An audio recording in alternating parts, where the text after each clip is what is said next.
All right, welcome to the Explainer. Today we are going to tackle one of the most powerful tools in the Java world, Spring Boot.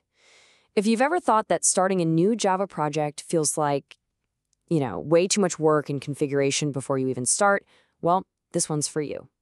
Okay, let's get into it. So imagine for a second you want to open a cafe. You've got two basic options.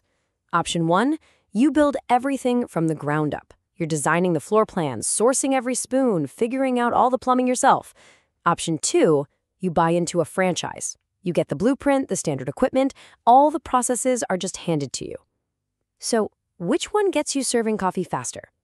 Just keep that idea in your head, because it is the absolute key to understanding Spring Boot. And that choice right there is the perfect way to get the difference between the classic Spring Framework and Spring Boot. The Spring Framework? That's like building your cafe from scratch. It gives you incredible power, total control over every little detail, but you are configuring everything by hand. And the franchise model? Yep, you guessed it, that's Spring Boot. It hands you a pre-built, ready-to-go setup so you can stop messing with the pipes and start focusing on what really matters, your awesome app. So here's what we're going to cover. First, we'll look at why Spring Boot even needed to exist. Then, we'll explore that franchise idea a little more. After that, we'll pop the hood and see how it works. And finally, we'll walk through the whole journey from getting set up to managing your app day to day. Okay, let's kick things off with part one. Why is Spring Boot a thing? Well, to get that, you first have to appreciate the headache of building from scratch. Before Spring Boot came along, starting a new Java application was a lot. You're facing this mountain of manual setup. You had to configure your web server, get your security settings just right, manage database connections, and write endless lines of what we call boilerplate code. And here's the crazy part.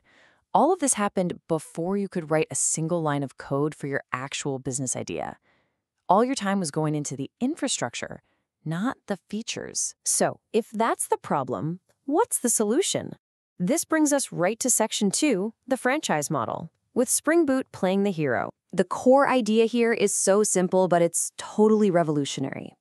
Spring Boot gives you what's called an opinionated setup. It basically makes smart, common-sense decisions for you, handling all that complicated configuration behind the scenes. And that means you're free to do what you actually want to do. Build the cool features your users are waiting for. So, when would you actually pick one over the other? Well, think of it this way. The Spring Framework, the whole build-from-scratch way, that's still great for massive, super complex enterprise apps where you need fine-grained control over every single nut and bolt. But for pretty much all modern development, we're talking microservices, we're talking fast prototyping, the speed and simplicity of the Spring Boot franchise model is a no-brainer. It's almost always the way to go. Okay, so we know why Spring Boot is so useful, but how does it actually pull it off? For part 3, we're going inside the franchise to check out the secret sauce. The first piece of magic is called auto configuration. And honestly, it works like a detective. Spring Boot just looks at the libraries, the dependencies you've decided to use in your project. It sees a web library and goes, you're going to need a web server. Let me set one up for you. It does this for your database, for security, for all sorts of things, just connecting the dots for you automatically. This is just like that standard kitchen in our franchise, right? You don't have to worry about hooking up the oven or installing the sinks. It's all done for you based on the kitchen package you picked. The end result? You spend way less time on setup and have a lot less manual configuration to stress about. Next up is the embedded server. Now this one is huge.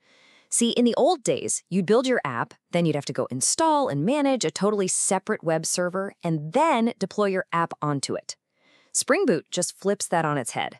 It actually bundles a web server inside your application, making it one single self-sufficient package. This feature is a total game changer. It's like getting a self-contained portable kitchen in a box. You can just wheel it out, fire it up, and start serving food absolutely anywhere. No pre-built restaurant needed. This turns your application into a simple, standalone thing you can run with just one command. It makes development and deployment so much easier. And finally, let's talk about the actuator. So, your cafe is open, customers are coming in, but how do you know if the fridges are cold enough or how busy you actually are? For a live application, the Actuator is your answer. It gives you a whole set of production-ready tools to check on your app's health, look at performance metrics, and see exactly what's going on under the hood. You know, the car dashboard is the perfect analogy here. The Actuator is literally your application's dashboard. It gives you all the vital signs in one quick glance: engine health, fuel levels, all of it. This helps you monitor and manage your app when it's live, which is absolutely critical for keeping a service running smoothly. Okay, we've seen the why and the how. For our final section, let's get really practical and look at what it's like to run the business, from the first day of setup to all the days that follow. Getting started is just incredibly fast. You go to a website called the Spring Initializer, you click the things you need, it's like picking your franchise package. Then you write your actual code, maybe a simple REST controller. If you need to change anything, like the server port, it's just one line in a text file.